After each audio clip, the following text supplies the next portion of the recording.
video ini merupakan bagian dari artikel yang ada di blog saya. Jadi kalau kalian nonton video ini di YouTube, saran saya adalah dibaca dulu artikelnya supaya kalian nggak bingung. Karena kita di sini akan langsung nonton cuplikan adegannya terus membahas kosakata-kosakatanya gitu. Oke, nah link menuju artikelnya saya berikan di kotak deskripsi yang terletak di bagian bawah dari video ini. Ada kotak deskripsinya, di situ ada linknya. Kalian bisa klik, baca dulu, baru kalian tonton video ini. Tapi buat kalian yang nonton ini memang di artikelnya, langsung aja. Nah, sekarang langsung aja yuk kita lihat ke layar kita. Nah, ini adegan ini, cuplikan adegan yang akan kita tonton ini saya ambil dari film Blackish gitu. Jadi, kalau kalian langganan di Disney Hotstar, itu kalian bisa nonton ini gitu. Jadi, saya tidak akan memberikan link download gratis atau apa enggak. Ini kalian bisa nonton kalau kalian berlangganan Disney Hotstar. Oke, langsung aja ya. Kita akan melihat cuplikan adegannya, terus kemudian di sini ada terjemahannya. Nanti kalau di artikelnya juga ada seperti ini gitu. Jadi kalian bisa lihat, baca sendiri. Oh, ini seperti ini. Nah, di sini saya akan langsung menjelaskan aja gitu arti kata per katanya, terus kenapa saya terjemahkan seperti itu. Jadi nanti kalian juga akan melihat, akan dapat pelajaran kosakata juga. Oke. So Pops' fishtail had taken a lot out of him. Oke, jadi di sini tuh ceritanya nih si kakeknya ini dipanggil, dia bapaknya si Andre, Pops itu bapak gitu. Nah, terus kemudian Pops, terus dia si kakek si bapak ini, dia si Andre itu kan udah punya anak, jadi si kakek ini dia udah jadi kakek karena dia udah punya cucu gitu. Terus dia cerita ke anak-anaknya. Nah, kemudian si Andre bilang, so Pops' fishtail had taken a lot out of him gitu. So Pops. Nah, ini Pops ini nih jadi kayak ini kepemilikan, jadi kayak Mike's house, rumahnya Mike. Tapi kalau Pops begini, dia nulisnya nggak seperti ini, nggak Pops' house. Jadi S-nya nggak, rumahnya si Pops itu nggak ditulis dengan S yang seperti ini. Dia cukup dikasih tanda apostrofi aja begitu. Pops' house, so Pops' fishtail had taken a lot out of him. So Pops' fish itu ikan, tail itu cerita ikan. Tapi di sini lebih ke cerita-ceritanya tentang si Pops ini gitu, si ayah ini gitu. So itu artinya jadi ceritanya si kakek, karena dia cerita ke cucunya, jadi saya terjemahkan si kakek, had taken a lot, sudah mengambil. Kalau diterjemahkan kata per kata begitu, sudah mengambil banyak, out of him, dari dia.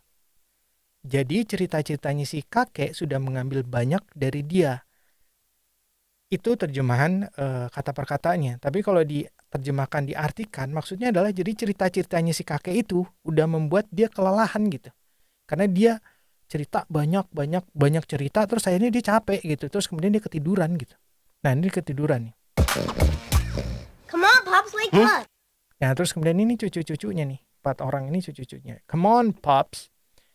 Come on. Ayo dong, Pops. Tapi come on itu nggak selalu diartikan ayo dong gitu. Nanti di konteks yang lain, dia bisa artinya lain tergantung konteksnya gitu. Oke, come on, Pops. Ayo dong, kek. Atau kalau orang kita itu bisa come on Pops, kek itu juga bisa diartikan seperti itu gitu. Terus kemudian ini bilang wake up itu artinya bangun. Oke. How long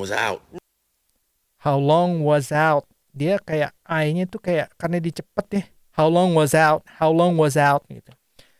How berapa lama, was itu bentuk past tense dari am gitu. How long was I out? Udah berapa lama saya sudah keluar. Itu terjemahan kata per katanya begitu.